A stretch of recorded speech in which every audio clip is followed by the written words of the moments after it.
తాకట్లో ఉన్న మీ బంగారాన్ని విడిపించి ఆ రోజు ఆన్లైన్ రేటుకి కొంటాం. Sharma gold company. నమస్తే రమగారు. నమస్తే జయ. ఏదైనా ఒక సరదా కథ చెప్తారు? మంత్రగత్తె భూషాణం చెప్తా. ఓ బాగుంది కదా. ఓ వ్యాపారస్తుడికి 4 కొడుకులట. పెద్దవాళ్ళు 3 నార్మల్ కిడ్సే, ఆఖరి వాడు కొంచెం అమాయకుడు. వాడి పేరు వెంకటప్ప. అయితే వాడు అమాయకంగా ఉండేసరికి వాడిని వెంగళప్ప అనేవాళ్ళు. వెరి వెంగళప్ప అంటాం కదా అట్లా. సరే, ఆయనకి పాపం ఆఖరి పిల్లవాడి మీదే ధ్యాసగా ఉండి బాగా ముద్దుగా జాగ్రత్తగా చూసుకునేవాడు. వాడు ఇంట బయట పనులు అవి చేసేవాడు, కానీ తెలివిగల పని కాదు వాడిది. అమాయక ప్రాణి వాడు, వెర్రివాడు. కొంతకాలాన్ని మెల్లిగా పెద్దవాళ్ళు అయ్యారు. పెద్ద కొడుకులు 3కి పెళ్ళిళ్ళు చేశాడు ఆయన. మామగారు పంచప్రాణాలు చిన్న పిల్లాడి మీదే ఉండటం, వాడేమో వెర్రి వెధవగా ఉండటం, పై 3 కోడలకి భలే మంటగా ఉండేది. మా ఆయన ఎంత పని చేస్తాడో, మా ఆయన్ని బాగా చూడ్డు, చిన్నవాడిని బాగా చూస్తున్నాడని 3కి అనిపించేది. ఓకే. అయితే ఆయన దాని తర్వాత పిల్లాడిని ఎవరు చూస్తారు, వీడిని బాగా చూసుకునే వాళ్ళు కావాలని ఓ పిల్లనిచ్చి పెళ్లి చేస్తే పెళ్ళని చూసుకుంటుంది అనుకుంటాడు. సంబంధాలు చూడబోయేసరికి అలా కోడళ్ళు ఏం పెద్దగా ససిపడినవారు.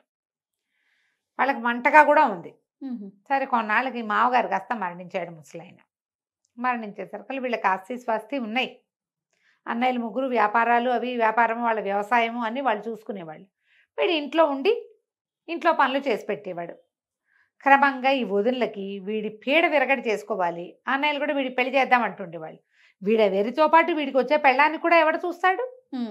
మనమే కదా చూడాలి. ఆ అమ్మాయిని కూడా ఇప్పుడు చూపు తెలివిగలదనుకో, ఏదో ఇంట్లో పనులు చేస్తుంది, వంట చేస్తుంది, కానీ వీళ్ళ ఖర్చు వాడేం వ్యాపారం చేయలేడు, వ్యవసాయం చేయలేడు, ఊరికే పని చేస్తాడు. వీళ్ళు ఎలాగైనా వీడి పీడ విరగడి చేసుకోవాలని పుట్టింది వాళ్ళకి. అన్నయ్యలు కూడా శ్రద్ధగా చూసుకునేవారు వీడిని. వాళ్ళు ఎన్ని రకాల పనులు చెప్పేవాళ్ళు, వాడికి తిండి సరిగ్గా పెట్టేవాళ్ళు కాదు. వాడు చక్కగా చెయ్యెత్తు మనిషి, దెబ్బ పండర్లే, చూడ్డానికి బాగుండేవాడు. తండ్రి మంచిగా పోషించాడు కదా. వాడు ఏదో కాయా కసరు కోసుకుని తినేవాడు, వదినలేదో అన్నం పెట్టేవాళ్ళు, ఏదో చేసేవాళ్ళు. క్రమంగా ఒకనాడు పెళ్లి సంబంధాలకు ఎవరో పెళ్ళిళ్ళ పేరయ్య వచ్చి మాట్లాడేసరికి వీళ్ళకి ఒళ్ళు మండిపోయింది. ఏమైనా సరే వీడిని ఇంట్లో నుంచి తోలేయాలి ఎలాగోలాగా. వాడు ఏ మాట చెప్తే ఆ మాట వింటాడు. అమాయకుడు కదా, వీడిని పీడ విరగడి చేసుకోవాలనుకుని సరే ఇవాళ చూద్దాం అనుకున్నారు. అన్నయ్యలు 3 వ్యవసాయంలో ఏదో బిజీగా ఉండి ఎక్కడో వెళ్ళిపోయారు. ఎవరు లేరు ఇంట్లో, వీళ్ళు కుర్రాడే ఉన్నారు. ఈ అబ్బాయి ఏం చేశాడు, బయట దొడ్లో ఉన్న చెట్లు బోల్డ్ ఉన్నాయి, కూరపాదులు అవి చాలా పెట్టారు. వీడే పెడతాడు అవన్నీ, కూరలు కోసుకురావటం, కూరలు తరిగివ్వటం, ఆ పనులన్నీ వాడివే. పాదులన్నింటికి నీళ్లు తోడిపోసాడు బావిలోంచి. పని కదా అది. అక్కడి నుంచి 3-4 తొట్టెలు గోళాలు నింపాడు. సాయంత్రం దాకా వాడకానికి కావాలిగా. ఆ వదినలు అసలు బావిలో చేదేయటం మానేశారు. కుర్రాడు పనిలోకి వచ్చాక ఏమీ చేయరు. సరే, అన్ని పనులు చేశాక లోపలికి వచ్చాడు. అబ్బా ఆయాసపడుతూ వచ్చి, వదినలు అన్నం పెట్టండి, వాళ్ళ కంది పచ్చడి సొరకాయ పులుసు చేయాలి నా కోసం అన్నాడు. అనేసరికల్లా వదిలి 3 కూడబలుకుని 3 చేపల పరుచు పడుకున్నారు. పడుకునేసరికి వీడు తెల్లబోయాడు. ఏమైంది, ఒంటో బాగుండలేదా? వాడికి ఏంటంటే వాళ్ళ అమ్మలాగానే వదినలని. ఆ 3 దగ్గరికి వెళ్ళాడు. పెద్ద వదిన చెప్పింది, అయ్యి బాబోయ్ నాకు ఎంత ఇదిగా ఉందో చెప్పలేనంత తలనొప్పి, నాకు గోధుమ వన్న తాచు కూర తీసుకొచ్చి ఆ కూరని నిప్పుల మీద వేసి ఆ పొగ పీలిస్తే కానీ తలనొప్పి తగ్గదు. నా వల్ల కాదు నాయన, నేను ఏ పని చేయలేను, తలకాయ పగిలిపోతుందండి. తెల్లబోయాడు. గోధుమన్న తాచు ఎక్కడి నుంచి వస్తుందో తెలియలే. చిన్నోదిన దగ్గరికి వెళ్ళాడు. అన్నమండవా, నీకు ఓపిక లేదా, నీకేమైంది అన్నాడు. నా పొట్టలో పెద్ద పెట్టినట్టుంది, అసలు అన్నం అరగటలేదు, ఇవాళకి నా పని అయిపోయింది. పులిపాలల్లో వాము పొడి కలుపుకు తాగితే తగ్గుతుంది అంతే. పులిపాలల్లో వాము పొడి అంటే ఏమిటి, అది ఎక్కడి నుంచి వస్తాయి? సరే, 3వ వదిన దగ్గరికి వెళ్ళాడు. 3వ వదిన దగ్గరికి వెళ్తే, కళ్ళు లాగేస్తున్నాయి నాకు, నా వల్ల కాదు, మరి కళ్ళల్లో ఏదైనా పెట్టుకోవాలి. ఏం పెట్టుకోవాలి? బ్రహ్మరాక్షసి కొమ్ము అరగదీసి ఆ గంధం కాటికలా పెట్టుకుంటే కానీ ఈ కళ్ళ బాధ తీరదు నాకు. ఈ 3 వస్తే కానీ మేమేమీ చేయలేం, నీకు వంట వండలేము, నీళ్ళు పోయలేమన్నారు. అయ్యో, వీడు వెలవెల్లాడిపోయాడు. అయ్యో బాబోయ్, ఇంత చక్కగా పని చేసుకునే వదినలు ఎంత వంట చేస్తారో, ఎంత రుచిగా చేస్తారో. వీడికి నచ్చేవన్నీ వాళ్ళు వండుతూనే ఉంటారు ఎప్పుడు, వీడి కోసం కాదు, మామూలుగా వండుతారు. అయ్యో, వీళ్ళ బాధ ఎట్టాగైనా తీర్చాలని, సరే నేను అడవిలోకి వెళ్ళి ఈ 3 పట్టుకొస్తా, వైద్యం చేసుకున్నాక అప్పుడే వంట చేసుకుందాం మనం కలిసి. నేను పచ్చడి కావాలంటే నేను నూరుతా, సొరకాయ కావాలంటే నేను తరుగుతా అని చెప్పి అడవిలోకి వెళ్ళాడు. వెళ్ళి సరే దొరికిన పుట్టల వల్ల చేయి పెట్టి చూస్తున్నాడు, గోధుమ వన్న తాచు ఉందా లేదా అని. అక్కడి నుంచి గోధుమ వెన్న తాచులు దొరకల. అక్కడి నుంచి పులి కావాలి వాడికి, పులిపాలు కావాలి కదా. ఈయన పులి ఎక్కడుందా అని వెతకడం మొదలెట్టాడు. వీళ్ళు అనుకున్నారు ఇంకేముంది, ఏ తాచుపాము కాటేస్తుంది ఒకటి, ఒకవేళ తాచుపాము కాటే లేదనుకో, పులి ఈయన పులి పాలు కావాలంటే ఎక్కడి నుంచి వస్తాయి, పులి ఈయన ఉండాలి. ఈయన పులి మనుషులను చూస్తే మీద పడి మింగేస్తుంది. ఈ 2 చోట్ల తప్పించుకున్నాడు అనుకో. బ్రహ్మరాక్షసు కొమ్ము అడిగాం, ఏ రాక్షసులో పొట్టను పెట్టుకుంటాడు, ఇక వీడి ఇంటికి రాడు. వీడికి మనం ఏం చేయక్కర్లా, వీడి రేపొద్దున వీడి సంపాదన లేని వీడితోటి వీడి పెళ్ళాన్ని కూడా మనం పోషించాల్సిన పని లేదు. వాడు ఎక్కడ పోయాడో మా తెలియదు అంటాం అంతే అని వాళ్ళు స్థిమితంగా ఉన్నారు. వీడు వాడవంతా వెతికాడు. బ్రహ్మరాక్షసి ఎక్కడున్నావు అని అడుగుతూ, అమాయకుడు కదా, ఈ పులి కోసం చూశాడు. పులి లేదు, మేకలు కాదు, లేళ్ళు, కుందేళ్ళు, 1 6 నక్కలు కనపడ్డాయి. ఇక వెతికి ఏం చేశాడు, ఇక అడవిలో అరవటం మొదలుపెట్టాడు. ఓ బ్రహ్మరాక్షసి ఎక్కడున్నావో కనబడు, ఓ పెద్ద పులి ఎక్కడున్నావో కనిపించు, మా వదిలికి ఒంట్లో బాగుండలేదు అని కేకలు పెడుతుంటే అక్కడ ఏమైంది, ఆ అడవిలో ఒక పెద్ద దిబ్బ లాంటిది ఒకటి ఉంది, చిన్న కొండ అనుకో. ఆ దిబ్బ మీద ఒక మంత్రాల మరిడెమ్మ ఒక ఆవిడ తన కూతురుతో పాటు అక్కడ ఉంటుంది. పైన ఒక పెద్ద పాక వేసుకుని బోల్డ్ అన్ని మాయమంత్రపు సామాన్లు ఉన్నాయి ఆ ఇంటి నిండా. ఆ పాకలో పడుకుంది ఆవిడ. ఊర్లో నుంచి బిజీగా ఉంటుంది అనమాట. ఆవిడకు ఒక స్వర్ణమంజరి అని ఒక కూతురు, మంత్రాలు మరిడమ్మకి. ఎవరో అరుస్తున్నారు ఈ రాత్రి వేళ, ఇంత భయం లేకుండా ఎవడ్రా అరుస్తున్నాడని ఈవిడ బయటకు వచ్చింది. బయటకు వస్తే చక్కగా పచ్చగా ఇంత ఎత్తునున్నాడు. వీడు కేకలు పెడుతుంటే అడిగింది, ఎవర్రా అల్లుడు నువ్వు, ఏమిటి భయం లేకుండా ఇంత దూరం వచ్చావు, ఎవరు నువ్వు, ఇందుకీ అర్ధరాత్రి వేళ అరుస్తున్నావు అంది. అనేసరికల్లా వీడు అల్లుడు అంటే అత్త అనాలి వాళ్ళని. నేనేనత్త వెంకటప్పని, మా వదిన వాళ్ళకి అస్సలు ఉంటో బాగుండలేదు, 3 వస్తువులు కావాలి, పొద్దున 10 గంటల నుంచి వెతుకుతున్నాను, దొరికితే పట్టు, ఎక్కడైనా ఓ గోధుమ వన్న తాచు, ఓ ఈనిన పులి, ఓ బ్రహ్మరాక్షసి ఉంటే చెప్పు. వాటితో ఏం చేస్తావురా పిచ్చి వెధవా నువ్వు అని. వాటితో ఏమైంది, గోధుమ వన్న తాచేమో తాచు కూర కావాలి మా పెద్దొదినకి, పులి పాలు కావాలి చిన్నదినికి, బ్రహ్మరాక్షసి కొమ్ము కావాలి 3వ వదినకి. ఆ వైద్యం చెప్తే వాళ్ళు బతకరమ్మా, చాలా తలనొప్పితో బాధపడుతున్నారు, వంట తంట లేదు ఇంట్లో, మా అన్నయ్యలకు భోజనం ఎట్లా, నాకు ఆహారం ఎట్లా, మా ఇల్లు నడవద్దా, అందుకని వచ్చానంటే సరే ఏమేమి ప్రయత్నం చేసామంది. ఒక 6 7 పాములు పట్టుకున్నాను, గోధుమని తాచు దొరకలేదు,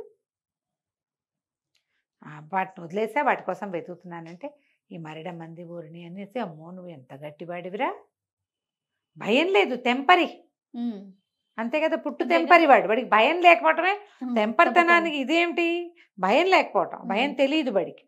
అక్కడి నుంచి అంది, మన దగ్గరే ఉన్నాయిరా అనేసరికల్లా అని, సరే ఎప్పుడు అన్నం తిన్నావంది, ఎప్పుడో తిన్నాను, అందుకే ఆకలికే కేకలు పెడుతున్నాను, పొద్దున్న తిన్న చద్దన్నమే వేడన్నం తినలేదు అంటే, సరే కూర్చో అని లోపలికి వెళ్ళి ఏం చేసింది, 4 రొట్టెలు ఓ అంత కూర పట్టుకొచ్చి ఓ పళ్ళెంలో పెట్టి పట్టుకొచ్చింది. పెట్టి చక్కగా కూర్చుని తిని అన్నాడు, అబ్బా ఊరికోడి కంటే నాటుకోడే మంచి రుచెత్త, కోడికూర ఎంత రుచిగా ఉంది, రొట్టెలతో మహాబాగుంది అన్నాడు. అనేసరికి అవి నవ్వింది, కోడికూర కాదురా పుట్టగొడుగుల కూర ఇది, నా కూతురు స్వర్ణమంజరి అతలోక సౌందర్యవతి, వంట కూడా అద్వితీయంగా చేస్తుంది, అది వండింది పుట్టగొడుగుల కూరను కూడా కోడికూరలాగా అనిపింపజేస్తుంది. సరే నువ్వు ఇక్కడ పడుకో, తెల్లవారేసరికి నీకు కావాల్సినవి నేను ఇస్తా, పట్టుకెళ్తుగా నేను అప్పచెప్తాను నీకు అవన్నీ అని చెప్పి వీడిని బయటే ఒక మంచం వేసి పడుకోబెట్టి చుట్టూతా గిరిగీసి, గిరిలో ఇట్లా మంటలు వచ్చినాయి, వాడు ఉలికిపడ్డాడు, ఇంత మంట వస్తుంది అని. ఏం భయం లేదురా, బయట అడవిలో పడుకుంటే, అడవి కదా ఇది, జంతువులు వచ్చేస్తాయి, అందుకని జంతువులు రాకుండా ఇది అడ్డం పడుతుంది, పడుకోమని లోపలికి వెళ్ళింది. కూతురు లేదు, నిద్రపోతున్న కూతురు లేచిందమ్మా, ఎవరైనా నీ నేపాల మాంత్రికుడు వచ్చాడా, నేపాలం గురువు గారు, రాత్రిపూట గోల ఏమిటే పడుకోనివ్వకుండా, మళ్ళీ గురువుల్ని వాళ్ళని వెళ్ళి తెస్తావు, అసలే నువ్వు మంత్రాల మరిడివని నాకు పెళ్ళి అవ్వటం లేదు, ఈ గురువులను కూడా దించావంటే ఇక అసలు పెళ్ళి ఊసే ఉండదు నా బతుక్కి అనేసరికల్లా వాళ్ళ అమ్మంది, ఆ మరిడమ్మంది, పెళ్ళికి కొదవే బంగారు లాంటి కుర్రాడు ఒకడున్నాడు, తలుపు తీసి చూడు వాడు బాగున్నాడో లేదో. తలుపు తీసుకుని వెళ్తే ఇంత పొడుగున మంచం పొడుగుతా నిద్రపోతున్నాడు వాడు, చూడ్డానికి చక్కగా ఉన్నాడు. సరే లోపలికి వెళ్ళి బాగున్నాడమ్మా అంటే, చక్కగా వాడిని పెళ్లి చేసుకుంటావంటే చేసుకుంటాను. వాడు అంత తెలివిగలవాడు కాదు, ఆ తెలివిగలవాడిని తను చేయగలదు, ఈ పిల్ల మహా పిచ్చ తెలివిగలది, తల్లి మంత్రాలు మరడం అవటంతో ఆ పిల్లకి పెళ్ళి అవటల్లా. సరే రేపు పొద్దున్నే మీ ఇద్దరికి పెళ్లి చేస్తాను అని చెప్పి తల్లి కూతురు పడుకుని నిద్రపోయారు. మర్నాడు పొద్దున్న లేచాడు. నా సామాన్లు ఏవి అన్నాడు. సామాన్లకి ఉందిలే అల్లుడు, మా అమ్మాయి చక్కగా వంట చేస్తుంది చూసావు కదా, మీ వదినలు సొరకాయ పులుసు అన్నావు, మా కూతురు అయితే పొట్టగొడుగుల కూరని కోడి కూరలాగా భ్రమింప చేసేలాగా వండుతుంది, దాన్ని పెళ్లి చేసుకుంటావా, నీకు కావాల్సిన వస్తువులు ఇస్తాను. వీడన్నాడు, నాకు కావాల్సిన వస్తువులతో పెళ్ళి ఏమిటి, ఏదైనా చేసుకుంటా, అదే కదా, మా వదినలు తలనొప్పులు తగ్గాలి అంతే అంటే సరేనని చక్కగా ఇద్దరికి పసుపు బట్టలు కట్టించి శుభ్రంగా పెళ్లి చేసేసింది అడవిలో. చేసేసాక ఒక భోషాణం చేతిలో పెట్టింది. ఇంతది పెట్టే, మీ వదిన ముగ్గురికి కావాల్సిన వస్తువులు ఇందులో ఉన్నాయి, చీర సార్లు వాళ్ళకి ఇవ్వాల్సిన ఉంటాయి కదా, మరి పెద్ద కోడళ్ళకి ఇవ్వాలిగా, అవన్నీ ఇందులోనే ఉన్నాయి, చూసుకోమని వాళ్ళనే అని చెప్పింది. వీడేం చేశాడు, ఆ అడవిలో ఎవరో పోతుంటే వాళ్ళ చేతి నెత్తికి భోషాణం ఎత్తించి పెళ్ళాన్ని వెంబడి పెట్టుకుని తీసుకుపోయాడు. తెల్లవారేసరికల్లా వదినలు ఇంకేముంది, మధ్యాహ్నం 11 గంటలు అయ్యేసరికి పెళ్లి కొడుకు పెళ్లి కూతురు వాకిట్లో బాకా బాజాతోటి కనిపించారు. తెల్లబోయినారు. చక్కగా ఉంది పిల్ల, పచ్చగా పసుపు మిసమిసలాడుతూ ఉంది. పచ్చగా పసుపు బట్టల్లో దండలతోటి మొహం మీద బాసికాయలు అవి కడతారా, మెడలో కర్పూరపు దండలు అవి కనపడేసరికి వదినలు ముగ్గురు తెగ తిట్టిపోసారు. అవేవో వస్తువులు తెమ్మంటే పెళ్లి చేసుకొస్తావా, నీకున్న దాంతో పాటు దీన్ని కూడా మొయ్యాలా, దీన్ని మోయటానికి మా దగ్గర ఎక్కడవి డబ్బులు అని అరిచేసరికల్లా, కాదు కాదు బోళ్ళు కట్నం కానుక ఇచ్చింది మా అత్తగారు, అత్త ఇచ్చింది, తర్వాత ఏమో మీకు కావాల్సిన వస్తువులు కూడా ఇందులో ఉన్నాయి, ఈ భోషాణంలో ఉన్నాయని వెనకాల మనిషి పాటు మోసుకొచ్చాడుగా, ఆ భోషాణాన్ని గదిలో పెట్టించాడు. వాడికి ఏం చెప్పింది ఆవిడ, వాళ్ళని తెరిచి చూసుకోమను అంది. ఓహో, తూచా తప్పకుండా పాటిస్తాడు వీడు, తను చూద్దామనుకోవాలా, అవి వదనలకు చెందేవి నాకెందుకు, ఓహో అప్పచెప్పాడు. పెళ్ళాన్ని లోపల తీసుకుపోయాడు. పెద్దదన గారు వచ్చింది, తలుపు తీయగానే బుస్సుమంటూ ఇంత పెద్ద గోధుమనే తాత వచ్చింది లోపల నుంచి బయటికి. హడిలిపోయింది. అమ్మ బాబోయ్ ఇంకేమైనా ఉందా అని తలుపేసి, ఉండండి రా హారతిస్తాను, అప్పుడే ఇంట్లోకి వచ్చేసారు అని గుమ్మంలో నిలబెట్టి హారతి ఇవ్వటం మొదలెట్టి. రెండో కోళ్ళు, అయ్య బాబోయ్ దీనికి ఏదో మండ్లు మాణిక్యాలు దొరికేసినాయి, అందుకే హారతిస్తోంది, మనం చూద్దామని పరిగెత్తుకుంటూ రెండో కోడలు వచ్చి తలుపు తీస్తాయి. అందులోంచి అప్పుడే ఇది ఇట్లా మొహం వేళ్లాడిపోతున్నావు, పెద్ద పూలు ఒకటి దూకపోయింది మీద. అమ్మో, అయ్య బాబోయ్ ఎంత వేసేసి లోపలికి వెళ్ళి అక్షంతలు పుచ్చుకొచ్చింది మరిది మీద వేయటానికి. మూడో కోడలు వెళ్ళింది లోపలికి. మూడో కోడలు వెళ్ళి తలుపు తీసేసరికల్లా ఏముంది, అందులోంచి పెద్ద ఒంటి కొమ్మున బ్రహ్మరాక్షసుడు ఒకడు మీద పడిపోయాడు. ఆ పెట్టి శాశ్వతంగా వీళ్ళ నట్టింట్లో ఉండిపోయింది. ఇప్పుడు ఏం చేస్తారు, వాడిని ఏదైనా అంటే ఈ పెట్టిలో నుంచి ఏమొస్తాయో తెలియదు.